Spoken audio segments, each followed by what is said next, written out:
एक नदी है जो सिर्फ पानी नहीं लाती, वो समय लाती है। उस नदी का नाम है कावेरी।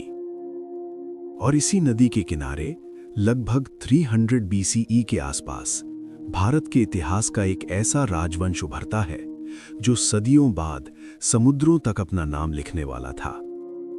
इस राजवंश का नाम था चोला। चोला का सबसे पहला जिक्र तमिल संगम साहित्य 300 बीसीई से 300 सीई में मिलता है। ये कविताओं और गीतों का युग था जहां राज्य, युद्ध और वीरता लिखी जाती थी।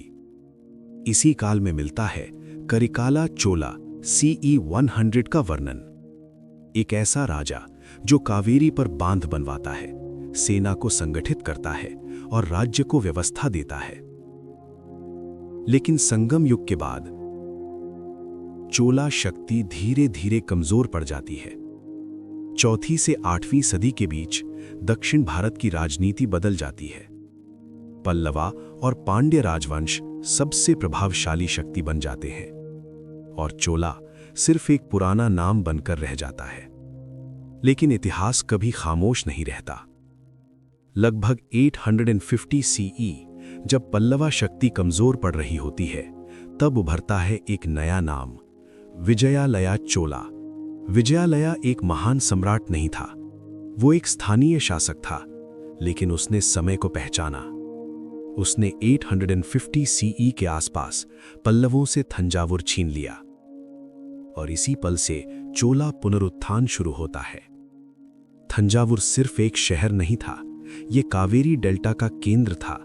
यहीं से कृषि, राज्य का धन और समुद्री व्यापार नियंत्रित होता था। थंजावुर को राजधानी बनाना मतलब चोला अब सिर्फ जीवित नहीं, वो साम्राज्य बनाने आए हैं। विजयालया के बाद गद्दी संभालते हैं आदित्य चोला 1 RC 871 to 907 CE। आदित्य का सबसे बड़ा लक्ष्य होता है पल्लवा राज्य का अंत। लंबी युद्ध श्रृंखला के बाद लगभग 997 to 990 CE पल्लवा शक्ति टूट जाती है और कांचीपुरम पर चोला प्रभाव स्थापित होता है। इस जीत के साथ चोला दक्षिण भारत की राजनीति के केंद्र में आ जाते हैं। अब चोला सिर्फ एक राज्य नहीं, एक रीजनल पावर बन चुका होता है। आदित्य के बाद चोला गद्दी पर आते हैं परांतका चोला 1 RC 907 to 955 CE। परांतका के लिए राज्य बचाना काफी नहीं था, उसका लक्ष्य था साम्राज्य बनाना। परांतका ने पांड्य राज्य पर हमला किया। लगभग 920 to 930 CE मदुरै पर चोला कब्जा होता है। इसी विजय के बाद परांतका अपना खिताब रखता है मदुरै कोंडा। यहीं से चोला नजर पहली बार श्रीलंका पर पड़ती है। परांतका लंका में हमला करता है, लेकिन ये जीत अधूरी होती है और इसी के साथ पार्ट 1 का अध्याय खत्म होता है।